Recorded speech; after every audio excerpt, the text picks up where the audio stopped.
Hello बच्चों, यहां लिखा है small ring P is threaded on a smooth vertical bend in form of circle of radius small a center at O.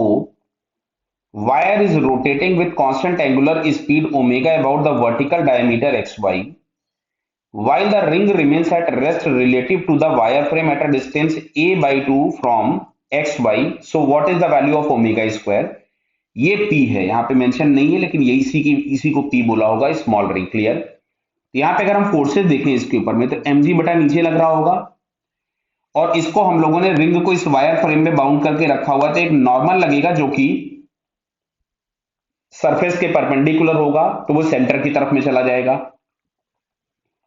अगर हम लोग इस वाले एंगल को थीटा ले लें, तो हमको दिख रहा है कि ये वाला एंगल भी थीटा होगा, तो यहाँ पे n cos थीटा तो ऊपर चला गया और n sin थीटा आ गया इधर की तरफ में। क्या दिख रहा है तुमको कि जो रिंग होगा वो इस वाले सर्कल पे रोटेट कर रहा होगा, इस हॉरिजॉन्टल सर्कल पे जिसकी रेडियस a by 2 है। तो सेंटर की तरफ में आ गया n sin थीटा। तो जो n sin थीटा होगा वो हम लोगों को सेंट्रीपिटल प्रोवाइड कराएगा, जिसको हम लोग लिखते हैं m r omega square, m into a c, और ओमेगा दिया गया इसलिए हमने r ओमेगा स्क्वायर लिख दिया। अगर वेलोसिटी दी होती तो हम v स्क्वायर बाई आर लिखते, और n cos theta is equals to आ जाएगा mg, दोनों को डिवाइड कर दिया भैया।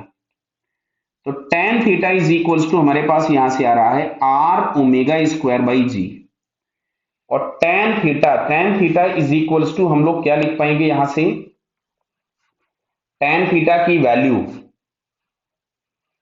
हाँ देखिए यहां पे दिया है आपके पास थीटा इनडायरेक्टली 30 डिग्री दिया है। कैसे दिया है ध्यान से देखो, बताइए। ये पूरा सर्कल है, रेडियस है, और यहां कहीं पे ये दिया गया है, और ये डिस्टेंस दिया है a बाई 2। अगर मैं इसको थीटा लिख लूं, इसको मैं अगर थीटा लिख लूं, और ये भी सर्कल का रेडियस ही है a, समझ में आ रहा है ना, ये सर्कल पे ही दिया था, ऐसा दिया हुआ था। तो अगर मैं यहां से लिखूं तो sine theta is equals to perpendicular upon base, तो ये फाइनली मिलेगा आपको 1/2। तो theta is equals to 30 degree indirectly आपको दिया गया है। तो बेटा ये सब चीजें थोड़ी थोड़ी समझ में आनी चाहिए। क्लियर है? तो theta is equals to 30 degree given है, तो यहाँ पे हम लिख देते हैं tan 30, तो इज इक्वल टू आर, और आर की जगह है a by 2 omega square upon g. तो आपसे ओमेगा स्क्वायर की ही वैल्यू पूछी गई है, तो omega square is equals to कितना हो जाएगा, मैं यहां पे लिख दे रहा हूं, चलो ये आ गया 1/√3 a by 2g times omega square.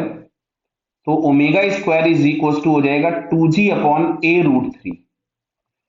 समझ में आ रहा है ना बेटा, 2g अपॉन a√3। देख लीजिए कहीं मल्टीप्लीकेशन में वैल्यूज पुट करने में कुछ गड़बड़ तो नहीं दिखा है। तो 2g अपॉन a√3, तो बेटा हम लोगों को यहाँ पे ये थर्ड वाले ऑप्शन में दिख रहा है। किसमें दिख रहा है ये? थर्ड ऑप्शन में। क्या समझ में आ रहा है बताइए? 2g upon a√3। Calculation mistake तो नहीं किया ना, एक बार चेक कर लीजिएगा। बाकी मेरे अकॉर्डिंग तो फिलहाल अभी इसका आंसर कौन सा आ रहा है, थर्ड वाला। ओके बेटा, ऑल द बेस्ट।